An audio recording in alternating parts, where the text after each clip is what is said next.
Parisiens, parisiennes, bonsoir à tous, victoire 2-0 du Paris Saint-Germain ce soir, mais ce match-là a été catastrophique. Vraiment, j'ai trouvé le match a été horrible. Bravo à Nantes, voilà, je l'avais dit dans mon analyse que Nantes avait une bonne défense, un bloc bas. S'ils prennent toujours leur position, c'est une équipe redoutable. Et ce soir, ils ont été redoutables. Heureusement, Paris était au-dessus car Nantes a fait une bourde. Hein, on peut dire que le penalty euh, de Lafont, c'est une bourde que les Nantais nous donnent. Mais pendant un quart d'heure, on a été bon. Voilà. De la mi-temps jusqu'à la 60e.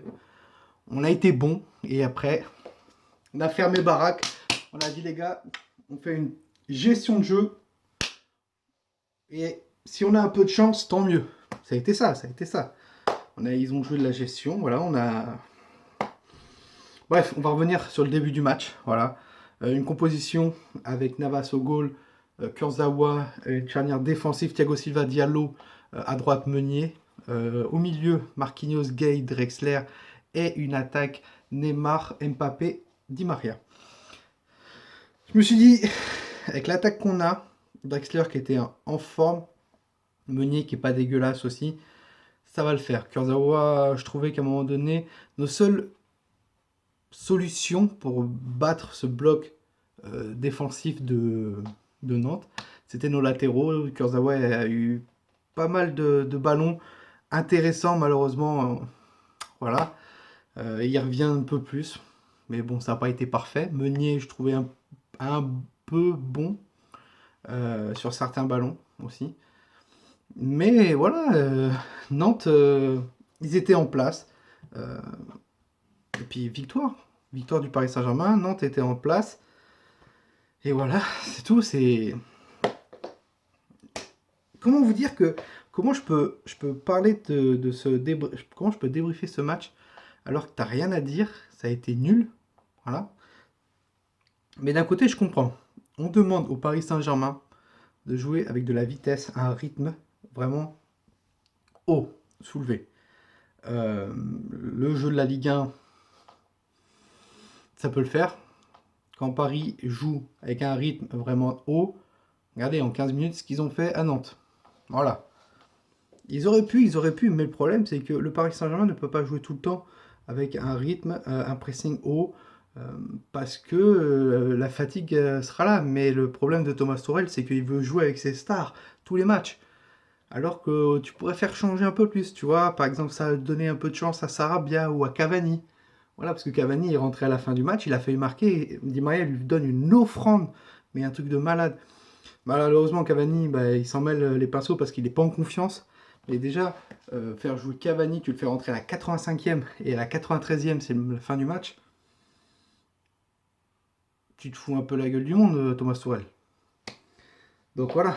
Euh, Donc oui, Paris en première mi-temps a été déstabilisé par Nantes, parce que Nantes a voulu tenter sa chance, parce que Paris ne mettait pas de rythme, perdait énormément de ballons. On a perdu énormément de ballons dans ce match. C'est un truc incroyable, les actions qu'on a perdues. On a voulu se reposer sur les individualités de Mbappé, de Neymar, de Di Maria en première période, alors que c'est absolument pas ça. Et on le sait, que quand on se repose sur les individualités, on n'est pas bon, il faut jouer collectif. Et pendant un quart d'heure, on a joué collectif, on a réussi à débloquer la chose. Donc voilà. Après, ce que je peux parler aussi, que l'autre Amaury Deloru, là, il a été catastrophique. Le but de Neymar, le premier, logiquement, il y a 3-0. Le premier, il n'y a pas faute, il n'y a pas faute. Il dit comme quoi Drexler fait la faute sur, je crois que c'est Giroto. Voilà, il va voir la VAR et tout, etc. Alors que Neymar a marqué. Il n'y a pas faute parce que le premier qui touche la balle, c'est Giroto et les deux font acte de jeu. Il n'y a pas faute, il n'y a pas faute. Donc logiquement, on devait avoir 3-0. Voilà. Après, ce qui m'a déplu aussi sur cet arbitre, pas en parlant, pas, j'ai pas envie de parler que de l'arbitrage, mais genre il cassait, on pouvait avoir l'avantage sur certains jeux, tu vois. On pouvait avoir l'avantage et une contre-attaque. Et non, monsieur, il arrête. Voilà, ça a énervé Thiago Silva. Bah, c'est normal. C'est normal. Et il en faut beaucoup pour énerver Thiago Silva. Tu vois. on gagne ce soir, mais c'est pas ça, c'est pas ça. C'est amer encore, tu vois. Tu dis, voilà, on se repose encore sur Mbappé, sur un Neymar, voilà, Mbappé qui marque un magnifique but sur une Madjer, bah, incroyable, d'accord, mais pendant toute la première période, on l'a pas vu. On l'a pas vu. Neymar, la toute première période, il marque son but qui est refusé, d'accord, et il a recommencé à faire du Neymar il y a 2 ans, tu vois, à essayer de titiller la chose, à essayer de tenter des choses, mais les joueurs nantais qui sont pas cons, hein. Ils sont pas cons, voilà. Et d'un côté, ça m'a déplu parce qu'en première période, on voyait que les joueurs nantais voulaient faire des fautes sur Neymar.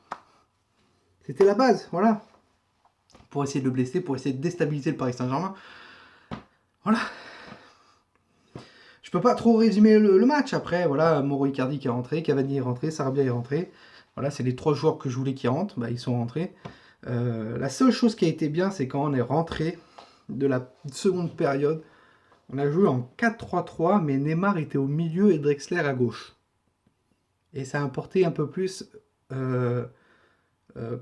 d'accélération. Et surtout Neymar qui va chercher bas la balle, a pu ensuite la balancer à Mbappé ou à Di Maria et balancer un caviar. Voilà. Je pense que c'est ça. Le problème, c'est que il fallait que quelqu'un casse les lignes de Nantes. Et Neymar l'a bien fait sur le but, où il la passe à Di Maria, et Di Maria qui centre pour Mbappé qui fait cette magnifique Madjer. Voilà. Après, il y a eu le penalty. C'était un match bof, tu vois, on gagne 2-0, mais c'était bof. C'était bof. Donc bon, voilà, dites-moi en commentaire ce que vous avez pensé sur ce match-là, les gars. J'attends votre commentaire. Moi, pour moi, c'est un match qui a été... On prend 3 points, parce qu'il fallait prendre 3 points. De toute façon, c'était obligé. Sinon, on avait les autres chèvres qui allaient nous dire on peut encore penser au titre et tout, etc. Bon, voilà. On était au parc, donc il fallait automatiquement les 3 points. Mais c'est un match qui... Ça va pas. Je vois pas la possibilité. Comme dit Leonardo, il faut penser positif. Mais quand je vois ce qu'il y a sur le terrain, c'est pas trop positif pour moi.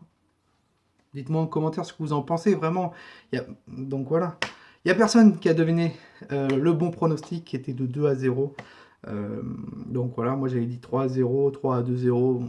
J'étais plus parti sur 3-0. S'il n'y avait pas eu cette VAR qui a annulé le but de Neymar, il y a eu 3-0. Donc voilà. Si vous avez aimé cette vidéo, n'hésitez pas à la liker, vraiment. La chose qu'on pourrait retenir de ce match, la magnifique Madjer de Mbappé et la rentrée de Cavani qui a failli marquer à la fin.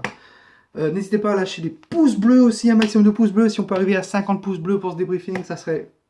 Voilà, n'hésitez pas à vous abonner si vous aimez aussi ce que je fais au niveau vidéo, au niveau concept. Et nous, on se retrouve dans quelques jours pour l'avant-match.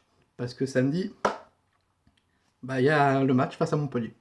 Sur ce, Parisiens et Parisiennes, passez une très très bonne soirée à tous. Et nous, on se retrouve prochainement. Ici, c'est Paris. Et Paris, c'est magique.